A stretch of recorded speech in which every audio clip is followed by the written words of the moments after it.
అంటే చాలామంది ఏమనుకుంటారంటే స్టీల్ అనేది టైటానియం అనేది బోన్ కన్నా స్ట్రాంగ్ ఉంటుంది కదా, మళ్ళీ ఆ బోన్ ఇరగంది మనకి టైటానియం ఇరుగుతే ఎట్లా, స్టీల్ ఇరుగుతే ఎట్లా అంటే దాన్ని ఫెటిగ్ ఫెయిలియర్ అంటారు. అంటే దాని మీనింగ్ ఏంటి అంటే, సపోజ్ ఈ పెన్ ఉందనుకోండి, దీన్ని ఒక్కసారి బెండ్ చేస్తే ఇరగది. నేను రోజుకి ఒకసారి బెండ్ చేసి రేపు ఒకసారి ఎల్లుండి ఒకసారి కూడా ఇట్లా ఒకటేసారి 1000 టైమ్స్ నేను బెండ్ చేసాను అనుకోండి, పెన్ సడన్గా ఇరిగిపోగలుగుతుంది. సో ఏ ఒక్కసారి బెండింగ్ ఫోర్స్ ఇరిగిపోనికి సరిపోదు, కానీ ఆ రిపీటెడ్ ఫోర్సెస్ వల్ల ఇరుగుతుంది.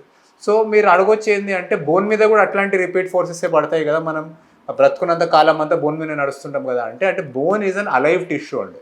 సో బోన్ ఎట్లాంటిది అంటే, మనకు స్ట్రెస్ పడుతున్న కొద్దీ మన బాడీ కొంచెం కొంచెం బోన్ని తీసేస్తుంది, మళ్ళీ రీమోడల్ చేస్తుంటుంది న్యూ బోన్ వేసి.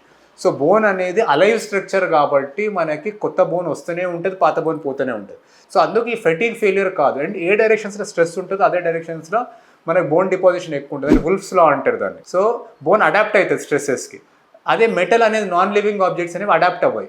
సో ఒకసారి బోన్ అతికిపోయిందంటే కంప్లీట్ లోడ్ బోన్ తీసుకుంటుంది, కానీ బోన్ అతకనంత వరకు మనకి ఇంప్లాంట్స్ క్రానిక్ ఫెటిగ్తో ఇరిగిపోయే ఛాన్సెస్ ఉంటాయి మనకి. సో అందుకు ఇంప్లాంట్స్ ఇరిగిపోతాయి. ఒకటి ఏంటంటే కన్స్ట్రక్ట్ వీక్ ఉండడం తప్పకుండా కొన్నిసార్లు, అండ్ సమ్ టైమ్స్ ఏంటంటే ఫ్రాక్చర్ యూనియన్ డిలేడ్ ఉండడం, లేదంటే నాన్ యూనియన్లోకి వెళ్ళడం. సో అటువంటి టైమ్స్లో ఇంప్లాంట్స్ ఇరిగిపోయే ఛాన్స్ ఉంటాయి మనకి.